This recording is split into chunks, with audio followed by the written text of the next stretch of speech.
Y estamos viendo en la toma de apoyo la Torre Eiffel de París. Y ustedes, amigos de Promar, se preguntarán por qué estamos hablando de la Torre Eiffel de París.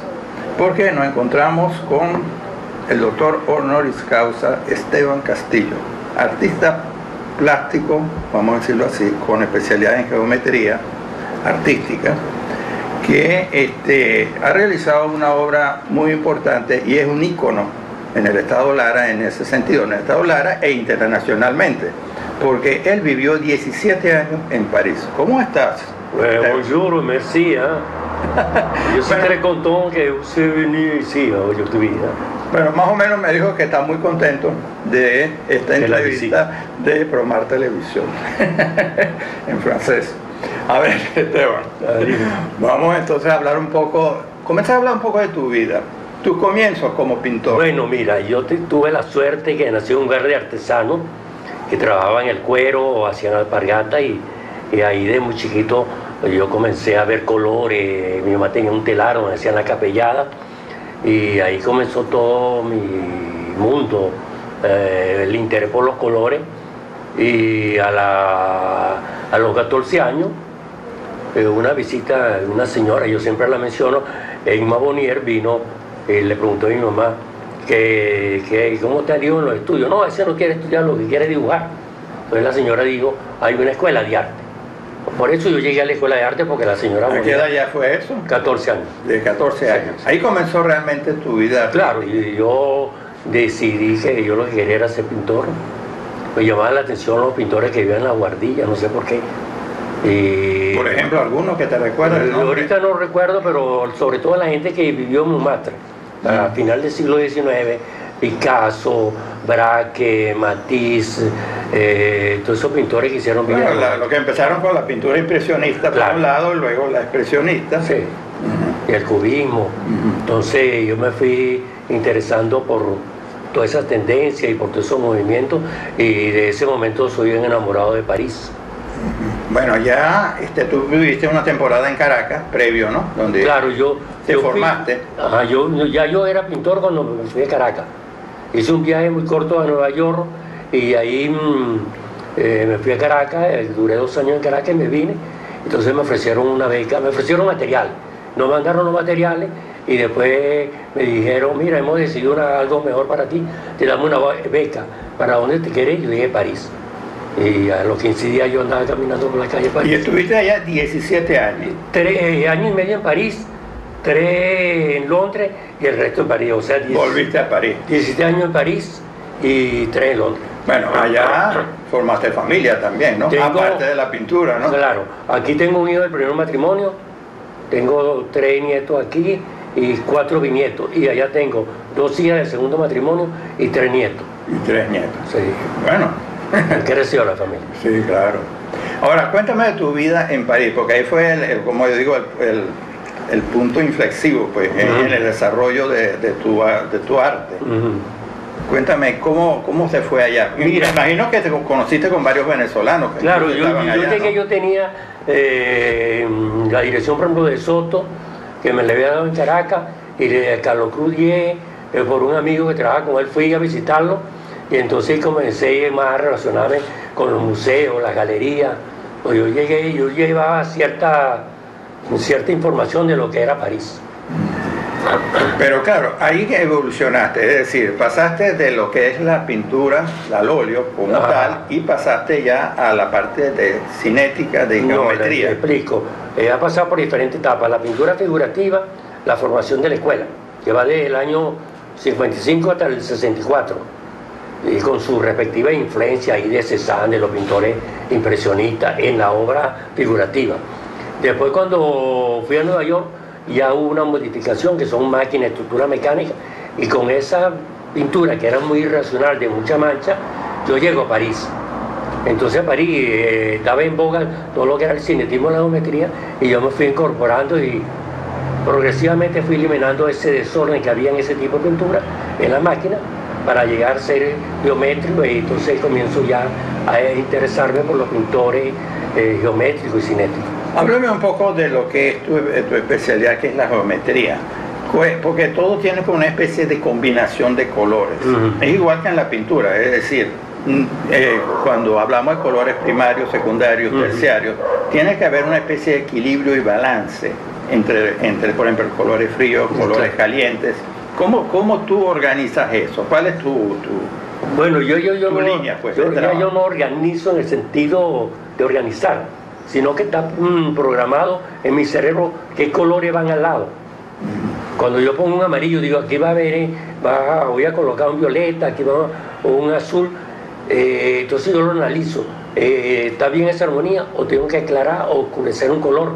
O a veces pongo un amarillo por aquí, digo, pero falta un amarillo aquí arriba, o un azul. Eso lo da muchos años. Te lo digo porque también está el aspecto no solamente de la integración o la conjunción pues, de colores, sino también los tonos de los mismos. Si los tonos, por ejemplo, son iguales, hay como una especie de... no se ve bien. No se ve bien. Claro. Ajá. Entonces tiene que haber como una especie de ceder un color en cuanto a tono con respecto a otro. A ver si me explico. Sí, no, lo comprendí. Los colores se llaman. Ellos tienen un código, eso lo sabemos los pintores que trabajamos con colores. Cuando uno pone un color, ya uno automáticamente sabe qué color viene. Pero eso no es una cosa que uno lo estudió en un libro, eso lo da la experiencia. Yo tengo manejando desde el año 68 la geometría. Es como la forma. Yo trabajo con triángulo y cuadrado de hace 50 años y nunca se repite. Usted puede ver todo, son los elementos que están ahí, pero están ensamblados diferentes. Con otros colores. Como algo infinito, pues. Claro, yo no sé hasta dónde puede llegar. Y un cuadro a veces me abre camino hacia otra orientación, pues. Pero la misma obra, en mi caso, hay pintores que trabajan. Yo veo, por ejemplo, en algunos de tus cuadros de geometría, por ejemplo, que los fondos son como diferentes también. O sea, hay el objeto, que es la geometría en sí, pero hay un fondo. Cada uno, por ejemplo, hay fondos, allá estoy viendo uno amarillo mostaza, aquí estoy viendo un azul cian, por ejemplo. Y entonces veo que hay también, el fondo tiene mucho que ver, claro, que resaltar lo que es la geometría. Sí. Bueno, y a veces... yo dentro de mi obra, si yo pongo por ejemplo un azul que viene aquí y un amarillo, dos formas que se cruzan, entre ese cruce yo voy a agarrar una parte amarillo y una parte azul, saco el verde no lo decido yo, lo decide los cruces de esa forma. En alguna parte, por ejemplo, ahí hay... Estamos hablando de armonía.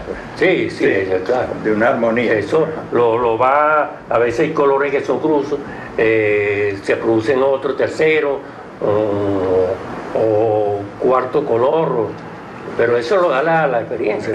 Bueno, una cuestión representativa de lo que estamos hablando es precisamente ese gran mural que existe en la zona del Garabatal, cuando uno sube hacia el aeropuerto, ¿no? Háblame un poco de esa obra. ¿Cómo fue las circunstancias de esa obra monumental? Yo no quería hacer ese mural. O sea, en principio no lo quería hacer, porque no me gustaba la pared. Porque yo soy de forma rectangular, cuadrada, y ahí yo siempre lo vi como el esófago y el estómago, porque él comienza angostico y de golpe se abre, ¿no? Cuando yo comencé a bocetear eso me enredaba la vida de esa forma. Pero después fui analizando, entonces hay una línea que van hacia arriba, otras van hacia abajo, hacia un lado, y fui ensamblando hasta que llegué a crear el mural. Pero había toda esa cerámica, estamos hablando de miles de cerámicas. 35.000. Bueno, imagínate, eso es un trabajo muy grande, ¿no? En donde se fabricó eso, ¿no? Tenías que tú estar inspeccionando eso a diario prácticamente, sí. ¿No? Bueno. ¿Para qué? Como un crucigrama, o sea... Sí, no, es un rompecabezas. Un rompecabezas, quiero decir. Ensamblara bien, ¿no? Sí. No, eso es bastante complicado porque el mural me dio mucha experiencia a mí. Claro, yo partí con una idea, dije, siempre resolveré como Salomón, pues. El problema que me llegue tengo que resolverlo, pues ya lo estoy metido haciendo ese mural. Entonces aparecieron muchas interrogantes. Imprevistos. Claro, eso. Y ahí está precisamente la habilidad del artista, claro, el superar los imprevistos. Yo estaba aquí a veces tranquilo aquí y me llamaban, mira, hay un problema aquí, tenía que salir corriendo para allá para resolverlo. Por ejemplo, la separación de cerámica y cerámica, eso no, el ingeniero, porque yo comencé solo, pues después yo tenía 25 personas que trabajaban. Y yo me puse bravo, yo nunca me he puesto bravo, y ahí me puse bravo con la gente, pues tenía que pelear. Entonces, el mural, esa separación, cuando ya son muchos que se van pegando, eso suma ya cierta cantidad. Entonces, hay un día que yo estaba saturado y dije, no, yo me voy a una semana para Mérida, porque había que pintar grandes espacios, no había necesidad que yo estuviera ahí. Entonces, cuando yo vine, dije, bueno, pero ese mural se está desplazando. Llamé a la fábrica, hay que parar un momentico, aquí hay un problema, porque esa figura que yo digo, ese cuadrado, ese triángulo, en la realidad no va ahí, se había desplazado, es porque la suma en la separación de cerámica y cerámica fue sumando y sumando y sumando, entonces se había trabajado como 150 metros, el mural se había desplazado como 2 o 3 metros, entonces se paró y se reflexionó.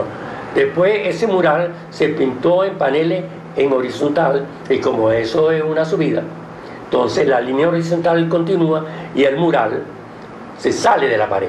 Entonces yo dije, mira, aquí hay otro problemita que hay que resolver. Entonces se fue inclinando un poquito la cerámica para agarrar, para que llegaran abajo. Y aún así subió 1 metro. Entonces yo tuve que darle soluciones a lo que faltaba abajo también. Ese fue un gran reto. No, yo cuando terminé ese mural, digo, ya está bien. Esa es una de las cosas más complicadas que yo he hecho. ¿Cómo se dice en francés? El éxito, por fin. Vamos a pedir, ¿cómo se diría ahí? La reusiste. No, okay. Cuando terminé dije, es que la reusiste es el logro. Bueno, y de esta manera terminamos esta entrevista con el amigo Esteban Castillo.